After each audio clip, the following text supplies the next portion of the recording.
Vijay Antony film corporation Meera Vijay Antony வழங்கும் Romeo வெற்றி நடை போடுகிறது. This summer meet the magical mermaid at VGP marine kingdom from April 12th till May 31st, 2024. எங்களுக்கு வாக்கு தந்து வலிமைப்படுத்துங்கள். வாக்களியுங்கள் மைக் சின்னத்தில். பார்கவ் அவர் திடீர்னு இங்கே காண போயிடுவார். நாங்கள் பாட்டுக்கு ஒரு இடத்துல லொக்கேஷன் பார்த்துட்டு திரும்பி பார்த்தா ஆள் இருக்க மாட்டார். பார்த்தா ஏதோ ஒரு புதருக்குள்ளே போய் அந்த காட்டுக்குள்ளே போய் எங்கேயோ அவங்க கை காட்டுவார், இங்கே வாங்க அப்படின்பாரு. லொக்கேஷன் கிடச்சிருச்சு அப்படின்பாரு. இந்த பெட்டுக்கு மேலே அவர் படுத்திருக்காரு, அவருக்கு மேலே கேமரா எந்த ஹைட்டில் இருக்கணும், லைட்ஸை எப்படி மறைக்க முடியும், அந்த பொண்ணை வேற அங்கே எப்படி தொங்க வைக்கிறது, அந்த மாதிரி நிறைய காம்ப்ளிகேஷன்ஸ் இருந்தது. ஃபர்ஸ்ட் டிராஃப்ட் எழுதும் போதே நல்லா வராதோ, நல்லா இல்லையோ, ஐயோ நான் நினச்ச மாதிரி இல்லையேன்ற பயத்திலேயே சில பேர் அந்த ஃபர்ஸ்ட் டிராஃப்டே எழுத மாட்டாங்க. ஃபர்ஸ்ட் டிராஃப்ட் எழுதிருங்க, ஏன்னா அந்த ஃபர்ஸ்ட் டிராஃப்ட் யார்ட்டையும் நம்ம காமிக்க தேவையில்லை. டைரக்ஷன் பொறுத்த வரைக்கும் வெறும் படங்கள் பார்த்து டைரக்டர் ஆகுதுங்கிறது மேபி நீங்கள் ஒரு பார்ன் ஜீனியஸாக இருந்தால் நீங்கள் பண்ணலாம். எஜுகேஷனுங்கிறது எல்லா துறைக்கும் எவ்வளோ முக்கியமோ சினிமா துறைக்கும் முக்கியம்னு நம்புகிற ஒரு ஆள். ஃபீமேல் டேரக்டர்ஸ் வர்றது ரொம்பவே கைவிட்டு விரல் விட்டு எண்ணிடலாம், அந்த அளவுக்கு தான் இருக்குது. இந்த கல்யாணம், குழந்தை அப்படிங்கிற விஷயங்கள் இன்னும் அவங்களுக்கு அந்த பொறுப்புகளும் இதெல்லாம் இருக்கிறதுனால குடும்பங்களுடைய சப்போர்ட் இல்லாமல் தனியாக நிற்கிறது ஒரு பெரிய சேலஞ்சாக இருக்குது. இன்னைக்கு அப்பாவாகிட்டு இன்னைக்கு எனக்கு குழந்தை பிறந்திருக்கு அப்படின்னு சொல்லிட்டு மறுநாள் காலையில் ஷூட்டிங் போயிடலாம். அவங்களுக்கு அந்த ஃபிசிக்கல் டிமாண்ட்ஸ் இல்லை. எல்லாரும் கங்க்ராச்சுலேஷன்ஸ் உங்களுக்கு குழந்தை பிறந்திருக்கே, ரொம்ப சந்தோஷம் சார், தேங்க்யூ. அப்புறம் வேலை பார்க்க ஆரம்பிச்சிருவாங்க. ஆட் ஃபிலிம் ஷூட் பண்ணிட்டு இருந்தேன். அப்போ நான் வேற வழி இல்லாமல் பார்த்துக்கிறதுக்கும் ஆள் இல்லை. நான் அவளை தூக்கிட்டு கை குழந்தை 3 மாத குழந்தை, அப்போ தூக்கிட்டு நான் ஷூட்டிங் போயிருந்தேன். ஷூட்டிங் போகும்போது எல்லாரும் அவளை எங்க கூட்டிட்டு வரீங்க, அவளை எங்க இப்படி பாடாப்படுத்துறீங்க. நான் போய் அப்பப்போ ரூம்குள்ளே போயிட்டு ஃபீட் பண்ணிட்டு நான் ஷூட் பண்ணிட்டு இருக்கேன். ஆனால் அது ஒரு வித்தியாசமாக தான் பார்க்குறாங்க.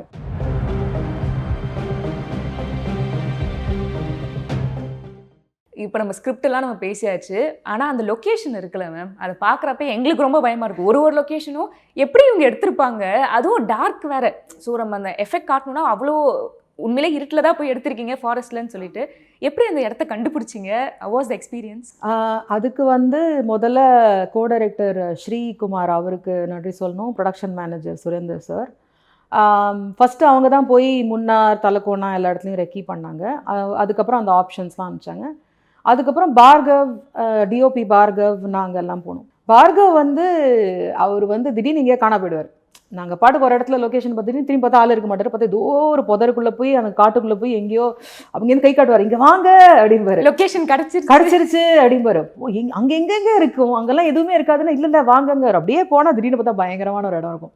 ஸோ அவர் he has an eye for that kind of location. So ஒரு நிறைய விஷயங்கள் இன்ஃபேக்ட் அங்கே பக்கத்தில் இருக்கிற முன்னாருக்கு அருகில் இருக்கிற நிறைய கிராமத்துலலாம் நாங்கள் போய் ஷூட் பண்ணோம். குட்டி குட்டி குட்டி கிராமங்கள், அங்கெல்லாம் ஷூட்டிங்ஸ் பெருசாக நடந்ததே கிடையாது. ஸோ அந்த கிராமத்தில் இருக்கிற ரியல் வீடு, அப்படியே போய் பர்மிஷன் கேட்போம், இந்த உங்கள் வீட்டில் நாங்கள் ஷூட் பண்ணிக்கலாமா ப்ளீஸ். ஏன்னா அதோடைய அந்த கலையே அழகாக இருக்கும். அவங்க வீட்டில் இருக்கிற விஷயங்கள் பண்ணவே முடியாது, அது ரொம்ப ஃபேக்காக தான் இருக்கும். இவங்க ஒரு ப்ராப்பர்ட்டிஸ் எடுத்துகிட்டு வருவாங்க, அது சினிமா ப்ராப்பர்ட்டின்னு நமக்கு தெரியும். அப்படி இல்லாமல் அதில் கொஞ்சம் நிறைய அழகியல் இருந்தது. ஸோ நிறைய வீடுகள் அப்படி சூஸ் பண்ணோம். அது இல்லாமல் ஒரு அந்த ஃப்ரேமிங்லேருந்து எல்லாமே ஒரு அழகான லொக்கேஷனை கண்டுபிடிச்சாலும் அதை எப்படி காட்சி அமைக்கிறதுன்னு ஒரு விஷயம் இருக்குது இல்லையா. ஸோ அதில் கண்டிப்பாக Bhargav and Kathir sir and the entire cinematography and production team அவங்களால தான் இது அது எல்லாரும் பிரமிக்க வைக்கிற ஒரு விஷயமா நடந்திருக்கு. இப்போ இந்த ஹோல் சீரீஸ்லேயே உங்களுக்கு ரொம்ப பிடிச்ச சீன் என்ன மேம்? இது எடுக்கவே முடியாது இல்லை, ஆனால் நீங்கள் எல்லாமே அதான் எபிசோடாக எனக்கு 10th episode is a highlight. Because அது it brings everything together இல்லையா. அந்த கடைசியில் எல்லா கேள்விகளுக்குமான பதில்கள் அப்படிங்கிறதுனாலையும் எடிட் பார்க்கும்போதே எனக்கு அது செம்ம இன்ட்ரெஸ்டிங்காக இருந்தது. லைக் எல்லாருடைய பெர்ஃபார்மன்ஸஸும் அதில் ஆல்மோஸ்ட் ஆல் ஆர்டிஸ்ட் மாதிரி இருக்கும். அதில் அந்த 10th எபிசோடில் எல்லாரும் நடிச்சிருப்பாங்க அண்ட் எல்லாருடைய பெர்ஃபார்மன்ஸும் ரொம்ப நல்லாயிருக்கும். ஸோ எபிசோடாக எனக்கு 10th எபிசோட். ஓகே, நீங்கள் ரொம்ப இமேஜின் பண்ணி எழுதின ஒரு சீன், இதை கண்டிப்பாக நான் விஷுவலில் கொண்டே வர முடியாது, ஆனால் பார்த்தா நடந்துருச்சு, சரியல் மூமெண்ட் அப்படின்னா இது அந்த விஜி லேக்கில் லெவிடேட் பண்ணுற ஒரு ஷாட், ட்ரெய்லர் கூடல வந்திருக்க முடியும், ஒரு ப்ரொஃபைல் ஷாட். அந்த தண்ணிக்கு மேலே அவங்க அப்படி மிதந்துட்டு இருப்பாங்க, அந்த ஷாட்டாக இருக்கட்டும், இல்லைன்னா இந்த சீலிங் ஷாட்டாக இருக்கட்டும். இந்த சீலிங் ஷாட் எழுதும் போதே நான் என்ன எழுதியிருந்தேன்னா, ரிஷி இப்படி மல்லாக்க படுத்துட்ருக்காரு, அவர் சீலிங்கை பார்த்துட்ருக்காரு, கேமரா இப்படி இருக்குது, அவருக்கு மேலே இருக்குது. அப்போ இப்படி ரொட்டேட் ஆகுது, தர தெரியுது லெஃப்டில் இது. ஸோ நான் எழுதியிருந்தேன் the camera starts rotating 180 degreesனு சொல்லி நான் எழுதியிருந்தேன். sideways to the left and we see the floor, we see the wall, and then it slowly we see the ceiling fan over there, and then we see விஜின்னு எழுதியிருந்தேன். அதை வந்து எப்படி accomplish பண்ணுறதுன்றது வந்து உடனே அதுக்கு என்ன மாதிரி எக்யூப்மெண்ட் வேணும், என்ன மாதிரி அந்த ரொட்டேட்டிங் இது வேணும்னு சொல்லிட்டு it had to be planned பயங்கரமாக. அண்ட் ஒரே ஷாட்டில் அக்கம்ப்ளிஷ் பண்ணோன்னா அந்த பெட்டோட ஹைட்டு, இந்த பெட்டுக்கு மேலே அவர் படுத்திருக்காரு, அவருக்கு மேலே கேமரா எந்த ஹைட்டில் இருக்கணும், லைட்ஸ் எப்படி மறைக்க முடியும், அந்த பொண்ணை வேற அங்கே எப்படி தொங்க வைக்கிறது, அந்த மாதிரி நிறைய காம்ப்ளிகேஷன்ஸ் இருந்தது. ஸோ தென் வி ஃபிகர்ட் சரி then we had to cut the shot. இது ஒரு ஷாட்டு, அது வேற ஷாட்டு. ஸோ அதுக்கு தனியாக செட் ஒர்க் போட்டு ஹரிணியை வந்து ரிக் பண்ணி மேலே கட்டி, ஸோ அது ஒரு தனி ஷூட்டு, இது ஒரு தனி ஷூட்டு. ஸோ அந்த ப்ராக்டிக்கலாக அதெல்லாம் அக்கம்ப்ளிஷ் பண்ணுறது ரொம்ப டிஃபிகல்ட்டாக தான் இருந்தது. அதே மாதிரி வனரட்சி ஷார்ட்ஸ் எல்லாமே காம்ப்ளிகேட்டட் தான். அதை வந்து கேட்க நினைச்சேன்னா அது மேக்கப் நம்மளுக்கு அவ்வளோ ரியலிஸ்டிக்காக இருக்கு மேம். எப்படி நீங்களும் அதை எழுதிருந்தீங்களா? எழுதியிருந்தேன், ஆமாம் எழுதியிருந்தேன். அது ஒரு டிமானிக் ஃபேஸ் அப்படிங்கிறது எழுதியிருந்தேன். ஆனால் அதுக்கப்புறம் ரெஃபரன்சஸ் வந்து நிறையா ஆர்ட்ஸ் இருக்கும், ஆர்ட் ஒர்க்ஸ் இருக்கும் இல்லையா, நிறைய டிமானிக் ஆர்ட்ஸ் இருக்கும்.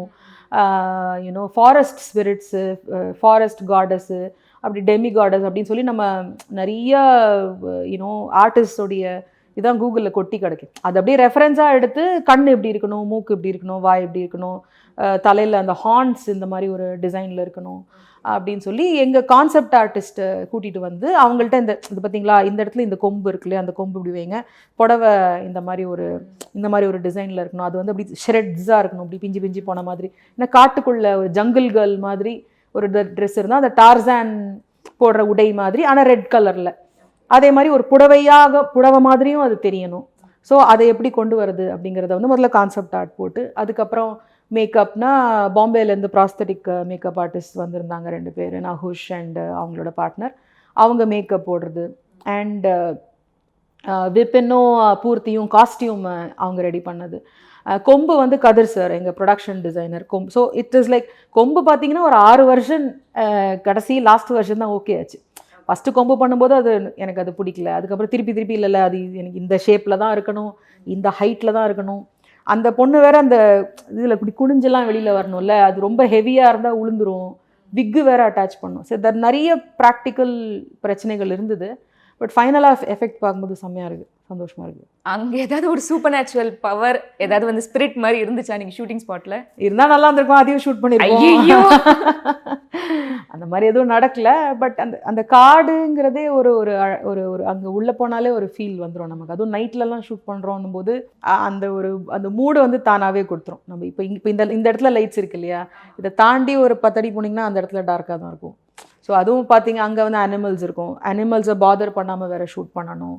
ஸோ அந்த இயற்கையும் மதித்து மரம் கிளையெல்லாம் உடைக்காமல் எதையும் நாங்களாம் திட்டுவோம், உடைக்காதீங்க கிளையை உடைக்காதீங்க, லைட்டு வைக்கணுங்க வாங்க, நீங்கள் லைட்டை தள்ளி வைங்க அப்படின்னு சொல்லுவோம். என்னங்க லைட் மரத்தை வெட்டக்கூடாது, கிளையெல்லாம் உடைக்கக்கூடாது, குப்பை போடக்கூடாது, அதே மாதிரி சத்தம் போடக்கூடாது. ஏன்னா அங்கே அதுங்க பாட்டுக்கு நைட்டில் தான் அதுங்கெல்லாம் போயிட்டுருக்கும். நம்ம இங்கே குயோமியோன்னு கத்திட்டு கலாட்டா பண்ணக்கூடாது. ஸோ ஒரு டீமாக வந்து we were trying to respect the forest and the animals and also. இப்போ ஸ்டோரி ஒன்று கிடைக்கிறது வந்து ஓரளவுக்கு சிம்பிளான விஷயம் தான், பிகாஸ் நம்ம லைஃப்லேயே நிறைய கதைகள் இருக்கும். ஆனால் அது ஸ்க்ரீன் பிளேயாக ரைட் பண்ணுறதுக்கு என்னெல்லாம் வந்து டிப்ஸ் கொடுப்பீங்க? ஃபர்ஸ்ட் டிராஃப்ட் மிக மிக மோசமாக தான் இருக்கும். அது யூஸ்வலாக அதை எழுதுறதுக்கே தயங்குவாங்க. ஃபர்ஸ்ட் டிராஃப்ட் எழுதும் போதே வந்து நல்லா வராதோ, நல்லா இல்லையோ, ஐயோ நான் நினச்ச மாதிரி இல்லையேன்ற பயத்திலேயே சில பேர் அந்த ஃபர்ஸ்ட் டிராஃப்டே எழுத மாட்டாங்க. ஃபர்ஸ்ட் டிராஃப்ட் எழுதிருங்க, ஏன்னா அந்த ஃபர்ஸ்ட் டிராஃப்ட் யார்ட்டையும் நம்ம காமிக்க தேவையில்லை. ஸோ அது எழுதும்போது இது நான் மட்டும்தான் படிக்க போகிறேன், வேறு யாருமே உலகத்தில் படிக்க மாட்டாங்க அப்படிங்கிற மாதிரி ஃபஸ்ட்டு ஒரு டிராஃப்ட் பண்ணிட்டீங்கன்னா உங்களுக்கு மைண்டில் என்னென்னலாம் இருக்கோ எல்லாத்தையும் ஒரு இடத்துல கொட்டிடுவீங்க. சில பேர் பயப்படுவாங்க, ஐயோ இது இத்தனை பேஜஸ்க்குள்ளே இருக்கணும், ஒரு இத்தனை பேஜஸ்க்குள்ளே இருக்கணும், இல்லை ஹோல் ஒரு 2 மணி நேரம் ஸ்கிரிப்ட்னா ஐயோ எனக்கு 3 மணி நேரம் வருது எழுதும்போது, அதெல்லாம் வந்து ரைட்டிங் டைமில் கவலைப்படக்கூடாது. அது எழுதிட்டு அதுக்கப்புறம் எடுத்து ஓரமாக வச்சிடணும். வேறு ஏதாவது படம் பார்க்கலாம், இல்லை ஒரு 4 பேர்கிட்ட அதை பற்றி டிஸ்கஸ் பண்ணலாம். ஒரு 1 வீக் 10 டேஸ்க்கு அப்புறம் திருப்பி அதை எடுத்து படித்து பார்த்து இப்போ அதை வந்து இன்னும் கொஞ்சம் பெட்டர் பண்ணணும். நீங்கள் வந்து ஒரு ஆடியன்ஸாக அதை படிக்க ஆரம்பிக்கணும். ஃபஸ்ட்டு எழுதும்போது ஒரு ரைட்டராகவும் ஒரு டைரக்டராகவும் எழுதிட்டு அதுக்கப்புறம் அதை எடுத்து படிக்கும்போது ஒரு ஆடியன்ஸாக படிக்கணும். இப்போ நான் வந்து ஒரு ஆடியன்ஸ், நான் தேட்டரில் உட்காந்துருக்கேன், நான் அந்த படம் பார்த்துட்டு இருக்கேன், எனக்கு என்னெல்லாம் பிடிச்சிருக்கு பிடிக்கல, எனக்கு எது ஒர்க் ஆகல. சில நேரம் ஆடியன்ஸ்க்கு ஒர்க் ஆகலைனாலும் இல்லை நான் இதை சொல்லியே தீரணும் அது புதுசு தான், அதை அவங்க கேட்டு தான் ஆகணும் அப்படிங்கிற மாதிரி ஒரு கருத்தாக சில டைரக்டர்ஸ் ரைட்டர்ஸ் முன் வைக்க நினைப்பாங்க. ஸோ அது அந்த சாய்ஸஸ்லாம் அந்த செகண்ட் டிராஃப்ட் தேர்ட் டிராஃப்டில் தான் வரும், எழுத தான் வரும். அது இப்போ நீங்கள் ஃபிலிம் ஸ்கூல் போயிட்டு நீங்கள் ப்ரொஃபஷ்னலாக வந்து ஒரு டேரக்டர் ஆயிருக்கீங்க மேம். ஆனால் இப்போ நிறைய பேர் ஃபிலிம் ஸ்கூலு போகிறாங்க. ஆனால் எனக்கு என்ன விஷயம்னா, இப்போ நீங்கள் அது இல்லாமல் ஏதோ ஒரு விஷயத்தினால கற்றுருப்பீங்க. மேபி புக்ஸாக இருக்கலாம், இல்லை மூவிஸ் பார்த்து கற்றுருக்கலாம். அது எது ரொம்ப உங்களை இன்ஃப்ளூயன்ஸ் பண்ணுச்சு டைரக்ஷன் பொறுத்த வரைக்கும்? டைரக்ஷன் பொறுத்த வரைக்கும் வெறும் படங்கள் பார்த்து டைரக்டர் ஆகுதுங்கிறது மேபி நீங்கள் ஒரு பார்ன் ஜீனியஸாக இருந்தால் நீங்கள் பண்ணலாம். பட் கண்டிப்பாக வந்து ஒரு எஜுகேஷனுங்கிறது வந்து எல்லா துறைக்கும் எவ்வளோ முக்கியமோ சினிமா துறைக்கும் முக்கியம்னு நம்புகிற ஒரு ஆள். படிக்காமல் கூட மேதையாகலாம். அது அது அது ஆனால் அந்த எக்ஸப்ஷன்ஸ் தான் அவங்கெல்லாம், அது ரூல் கிடையாது. ஒருத்தர் ஒரு படிக்காத மேதை அப்படின்னா அந்த மீதி 99% என்ன பண்ண போகிறீங்கன்றது தான். ஸோ அந்த மாதிரி யாராவது நீங்கள் அந்த மாதிரி ஜீனியஸாக எனக்கு எல்லாமே தெரியும், அதை வந்து அவங்களால ப்ரூவ் பண்ண முடியும், ஒர்க் பண்ணி ஒரு ஷார்ட் ஃபில்மோ இல்லை ஏதோ ஒன்று எடுத்துட்டு அதை அவங்களால காமிக்க முடியும்னா வேறு விஷயம். பட் மீதி எனக்கு வந்து இல்லை நான் கற்றுக்கணும், நான் இந்த விஷயத்த முதல்ல ப்ரொஃபஷ்னலாக தெரிஞ்சுக்கணும், I want to learn the craft. First of all அந்த லேர்னுங்கிறது இருக்கு இல்லையா, ஐ வாண்ட் டு லேர்னுங்கிறது வந்து ஒரு absolutely great quality at any point of time. ஒருத்தர் வந்து எந்த வயசுலையும் எனக்கு இது தெரியாது நான் இது கற்றுக்கணும்னு சொல்கிறாங்களோ அவங்க வளர்ச்சியை வந்து யாராலையும் தடுக்கவே முடியாது. So it's a brilliant quality. So if at any point of time you think சரி டைரக்ஷன் போய் கற்றுக்கலாம் அப்படின்னா ஏதாவது ஒரு நல்ல ஃபில்ம் இன்ஸ்டியூட்லேயோ இல்லை ஏதாவது ஒரு ஸ்கூலில் போயிட்டு டைரக்ஷன் கற்றுக்கலாம். இல்லை எனக்கு கற்றுக்க முடியல, அந்த மாதிரி எனக்கு ஆப்பர்ச்சுனிட்டி அமையலை, எனக்கு சீட்டு கிடைக்கல அப்படின்னா யாராவது ஒருத்தர்கிட்ட போய் அசிஸ்டன்ட் டைரக்டராக ஒர்க் பண்ணலாம். அந்த அசிஸ்டன்ட் டைரக்டராக ஒர்க் பண்ணது ஷார்ட் ஃபிலிம்லேருந்து கூட ஸ்டார்ட் பண்ணலாம். எடுத்த உடனே எனக்கு பெரிய டைரக்டர்னு அப்ரோச் பண்ண முடியாது. ஏன்னா அவங்களும் அவங்க டீமில் இந்த மாதிரி தெரிஞ்சவங்களா வேலை தெரிஞ்சவங்களா இருக்கணும். ஏன்னா அவங்க பட்ஜெட்ஸ்லேயும் அவங்களோட ஷெட்யூல்ஸ்லேயும் வந்து ஒன்றுமே தெரியாதவங்களை கூப்பிட்டுட்டு அவங்களால சமாளிக்க முடியாது. So to work in short films, அசிஸ்டண்ட்டாக ஷார்ட் ஃபிலிம்ஸில் ஒர்க் பண்ணலாம், அப்படியே கற்றுக்கலாம். அவங்க ஒரு ஷார்ட் ஃபிலிம் பண்ணலாம், பண்ணி சில விஷயங்கள் கற்றுக்கிட்டு அதுக்கப்புறம் ஒரு டைரக்டர்கிட்ட போயிட்டு சேரும்போது அவங்க அந்த டைரக்டர் எப்படி ஒர்க் பண்ணுறாங்கங்கிற விஷயத்துலையும் ஒரு லேர்னிங் இருக்குது. ஸோ டைரக்ஷனை கற்றுக்கிட்டு தான் ஆகணும். டைரெக்டாக போய் நான் ஒரு படம் பண்ணுறேன், நான் கதை எழுதிட்டேன், நான் படம் பண்ணுறேன், அது வந்து I don't believe in that. எனக்கு பர்சனலாக அதில் வந்து உடன்பாடு கிடையாது. ஸோ கற்றுக்கிட்டு தான் ஆகணும், அந்த கிராஃப்டை கற்றுக்கிட்டு தான் ஆகணும். இப்போது நீங்கள் ரொம்ப வருஷமாக இந்த ஃபீல்டில் இருக்கீங்க மேம். இப்போ இருக்கிற இந்த பெனிஃபிட்ஸ்லாம் அப்போ இருந்தால் நான் வேறு லெவலாக பண்ணியிருப்பேன்னா என்னென்ன விஷயம்? இன்டர்நெட் தான். நான் ஃபிலிம் இன்ஸ்டியூட் படிக்கும்போது அப்போ தான் இன்டர்நெட்லாம் பாப்புலர் ஆகிட்டு இருந்தது. 2002 அந்த டைமில், 2003 பாஸ் அவுட். ஸோ இன்டர்நெட் இருந்தது, பட் நீங்கள் இந்த அந்த டிப் ஆஃப் த ஃபிங்கர் டிப்ஸில் வந்து யூ ஹேவ் இன்ஃபர்மேஷன் இல்லையா. ஸோ அப்போ வந்து we had to rely on அந்த லைப்ரரி போகணும், புக்ஸ் படிக்கணும், அப்போ தான் சில விஷயங்கள்லாம் தெரிய வரும். இப்போ வந்து என்னென்னா யாரும் சொல்லி கொடுக்காட்டா கூட you have tutorials, you have lot of knowledge and wealth of information in the internet. சரியான வகையில் நீங்கள் பயன்படுத்துனீங்கன்னா நீங்கள் எல்லாத்தையும் கற்றுக்கலாம், நீங்கள் அதை பழகியும் பார்த்துக்கலாம் நீங்கள். ஸோ அது இருந்திருந்தால் இன்னும் கொஞ்சம் பெட்டராக இருந்திருக்கலாம். பட் ஓகே, அது என்ன பண்ண முடியும். இப்போ டேரக்டர்ஸ்னால் I'm sorry to say this, but male female நம்ம பிரித்து பார்க்குற மாதிரி தான் இருக்குது. அதுவும் ஃபீமேல் டேரக்டர்ஸ் வர்றது ரொம்பவே கைவிட்டு விரல் விட்டு எண்ணிடலாம், அந்தளவுக்கு தான் இருக்குது. ஏன் இந்த வந்து விஷயத்தை நீங்கள் பார்க்குறீங்க, ஏன் இப்படி இருக்குதுன்னு சொல்லிட்டு? இல்லை, அந்த ப்ரொக்ரெஷன் மாறிடுச்சு. இப்போ ப்ராக்ரஸ் ஆகிட்டு இருக்காங்க. முன்னாடி 20 வருஷம் முன்னாடி கம்பேர் பண்ணும்போதும் 10 வருஷம் முன்னாடி கம்பேர் பண்ணும்போதும் இப்போ நிறைய கேர்ள்ஸ் சினிமாவில் இருக்காங்க, பிஹைண்ட் த கேமராஸ் இருக்காங்க. என்னோட டீம்லேயே கிட்டத்தட்ட 4-5 பொண்ணுங்க வேலை பண்ணாங்க, 2 பசங்க, ஒரு கோ டைரக்டர், மீதி எல்லாருமே பொண்ணுங்க தான். ஸோ அண்ட் அவங்க எல்லாருக்கும் நிகராக தான் அவங்க வேலை பண்ணாங்க. ஸோ வேலைக்கு அவங்க எந்த விதத்துலேயும் சலைச்சவங்க கிடையாது, எல்லாமே பண்ணுறாங்க. அஃப்கோர்ஸ் அந்த ஃபேமிலி சப்போர்ட், இந்த கல்யாணம், குழந்தை அப்படிங்கிற விஷயங்கள் இன்னும் அவங்களுக்கு அந்த பொறுப்புகளும் இதெல்லாம் இருக்கிறதுனால குடும்பங்களுடைய சப்போர்ட் இல்லாமல் தனியாக நிற்கிறது வந்து ஒரு பெரிய சேலஞ்சாக இருக்குது. ஏன்னா எப்படி இருந்தாலும் யூனோ ஒரு தனியாக ஒரு பொண்ணு போய் ஒரு அசிஸ்டன்ட் டைரக்டராக வேலை பண்ணி அதுக்கப்புறம் தனியாக போராடி இது பண்ணும்போது எப்படி இருந்தாலும் ஒரு இமோஷனல் ஒரு மென்டல் சப்போர்ட் நமக்கு தேவை தான். ப்ராப்ளம்ஸ் வரும்போது தேவை தான். எல்லா இதுலேயும் நமக்கு ஒரு ஃபேமிலிங்கிற ஒரு சப்போர்ட் இருந்தால் நல்லா தான் இருக்கும். எல்லாத்துலேயும் எக்ஸப்ஷன்ஸ் இருக்குது. That's what I'm saying. Some women choose not to get married, some women choose not to have a child, and they are doing well also. அது அவங்களோட பர்சனல் சாய்ஸ். ஸோ இந்த நெருக்கடி வந்து மென்னுக்கு கிடையாது. இப்போ இன்னைக்கு கல்யாணம் பண்ணிட்டு நாளைக்கு ஷூட்டிங் போயிடலாம், இன்றைக்கி அப்பாவாகிட்டு இன்றைக்கி எனக்கு குழந்தை பிறந்திருக்கு அப்படின்னு சொல்லிட்டு மறுநாள் காலையில் ஷூட்டிங் போயிடலாம். ஸோ அவங்களுக்கு அந்த ஃபிசிக்கல் டிமாண்ட்ஸ் இல்லை. இந்த பொறுப்புகள் இல்லை. சப்போஸ் அவங்க இப்போ ஒரு ஒரு ஒரு ஷூட்டிங்கு ஒரு டைரக்டர் போய் பண்ணுறாரு அப்படின்னா எல்லாரும் வந்துட்டு கங்க்ராச்சுலேஷன்ஸ் உங்களுக்கு வந்து குழந்தை பிறந்திருக்கே, ரொம்ப சந்தோஷம் சார், தேங்க்யூ, அப்புறம் வேலை பார்க்க ஆரம்பிச்சிருவாங்க. இதே நான் வந்து எனக்கு பாப்பா பிறந்துட்டு நான் வந்து ஒரு ஆட் ஃபிலிம் ஷூட் பண்ணிட்டு இருந்தேன். அப்போ வந்து நான் வேறு வழி இல்லாமல் பார்த்துக்கிறதுக்கும் ஆள் இல்லை. நான் அவளை தூக்கிட்டு கை குழந்தை 3 மாத குழந்தை அப்போ தூக்கிட்டு நான் ஷூட்டிங் போயிருந்தேன். ஷூட்டிங் போகும்போது எல்லாரும் அவளை எங்கே கூட்டிகிட்டு வரீங்க, அவளை எங்கே அப்படி பாடாப்படுத்துறீங்க? நான் வந்து அவளை தனியாக எங்கேயும் விட்டு வராமல் நான் கூட்டிகிட்டு வந்திருக்கேன் சொல்லிட்டு அவளை பக்கத்தில் வச்சுக்கிட்டு நான் போய் அப்பப்போ ரூம்குள்ளே போயிட்டு ஃபீட் பண்ணிவிட்டு நான் வந்து ஷூட் பண்ணிகிட்ருக்கேன். ஆனால் அது ஒரு வித்தியாசமாக தான் பார்க்குறாங்க. எதுக்கு அந்த குழந்தைய வேற பாடாப்படுத்திட்டு இவங்க அலையில அது எதுக்கு இது அப்படிங்கிற மாதிரி ஒரு இது வருது. சப்போஸ் நான் குழந்தைய விட்டுட்டு வரேன்னு வைங்களேன், அதுக்கப்புறம் ஒரு 1 இயர் கழிச்சு நான் வேற ஒரு ஷூட் பண்ணிட்டு இருக்கேன், பாப்பா வீட்டில் இருக்கா, எல்லாருக்கும் தெரியும் எனக்கு 1 வயசு குழந்தை இருக்குன்னு தெரியும். எல்லாரும் வந்து ஹலோ மேம் எப்படி இருக்கீங்க மேம், நான் ஷூட் நல்லா போயிட்டு இருக்கேன் மேம், உங்கள் பாப்பா ஃபோட்டோலாம் பார்த்தேன் நல்லா இருந்தது, வீட்டில் யார் பார்த்துக்கிறாங்க அப்படின்னு. எனக்கு அந்த கவலை இருக்காதா? நான் ஒரு சரியான ஆள்கிட்ட விட்டுட்டு வந்திருக்க மாட்டேன்னா. ஆனால் எடுத்தோன்னே யார் குழந்தைய பார்த்துக்கிறாங்க, தனியாக எப்படி சமாளிக்கிறா பாப்பா, நீங்கள் எப்படி விட்டுட்ருக்கீங்க, அந்த கன்சர்ன்ஸ் எல்லாம் நமக்கு சொல்லுவாங்க. பட் இதை ஒரு அம்மாவாக நான் ஒரு சரியான அவளுக்கான ஒரு நல்ல சேஃபான ஒரு என்வாயன்மெண்ட்டில் ஒரு கரெக்டான ஒருத்தங்களோட தான் நான் அவளை பார்த்துக்கிறதுக்கு விட்டுட்டு போயிருக்கேன்னு நான் ஸ்ட்ரேஞ்சர்ஸ் கிட்டலாம் அதை சொல்ல வேண்டியிருக்கு. இந்த மாதிரியான நெருடல்கள்லாம் வந்து இருக்குது. அது ஆரம்பித்தா அது பெரிய டாபிக்னு வச்சுக்கோங்களேன், பெண்கள் ஏன் வரலன்றதுக்கு. But the good thing is இப்போ அப்படி இல்லை. இன்னைக்கு ஒரு female film makers can go pitch their stories to ஆக்டர்ஸாக இருக்கட்டும் இல்லை ப்ரொடியூசர்ஸாக இருக்கட்டும். கதை எடுத்துகிட்டு போனால் அவங்க என்ன பார்க்குறாங்க, சரி நீ என்னம்மா பண்ணியிருக்க, என்ன படங்கள் பண்ணியிருக்க, இல்லை என்ன ஷார்ட் ஃபில்ம் பண்ணியிருக்கேன்னு அவங்க அதை தான் பார்க்குறாங்க. அவங்க வந்து ஜெண்டரை வந்து இப்போ பார்க்குறது குறைஞ்சிட்டு வருது, ஃபுல்லாக மாறல ஆனால் குறைஞ்சிட்டு வருது. இப்போ என்னதான் நம்ம கரெக்ட் தான் மேம் நீங்கள் சொன்னது எல்லாமே.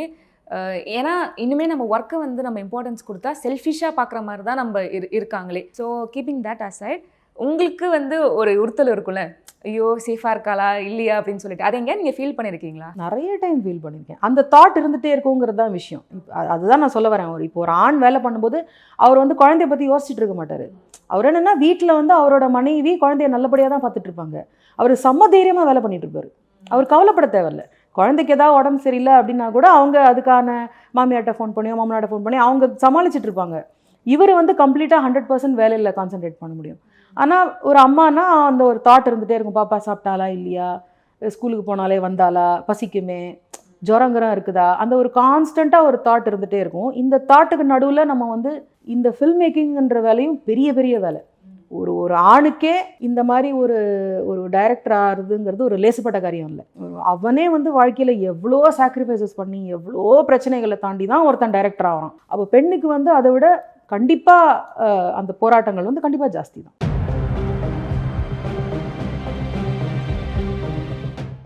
விஜய் ஆண்டனி ஃபிலிம் கார்ப்பரேஷன் மீரா விஜய் ஆண்டனி வழங்கும் ரோமியோ வெற்றி நடை போடுகிறது. This summer meet the magical mermaid at VGP Marine Kingdom from April 12th till May 31st, 2024. எங்களுக்கு வாக்கு தந்து வலிமைப்படுத்துங்கள். வாக்களியுங்கள் மைக் சின்னத்தில்.